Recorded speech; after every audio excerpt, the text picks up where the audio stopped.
as part of our enlightenment program to enlighten Nigerians on the evil of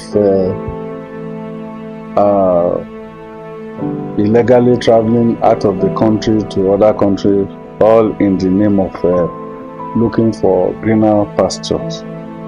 We are 4 guests. When we got there, we thought that the people that we are going to meet was a very nice people. No, they are very wicked. They beat us, never give us food to make up. If you drink water properly, you eat properly, you cheat properly.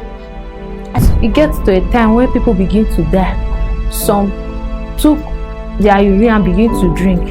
I also take my own in a can, but I tasted it. It was so bitter, I could not, and I flinked it away. So when I reached there, so they locked me up since February. They locked me up, and they are beating me every day by day, to control money, to call my people from Nigeria to bring money, 300,000 before they will release me there. And the man will be sleeping with me anytime he likes. And the man will also be feeding me and paying my tax money.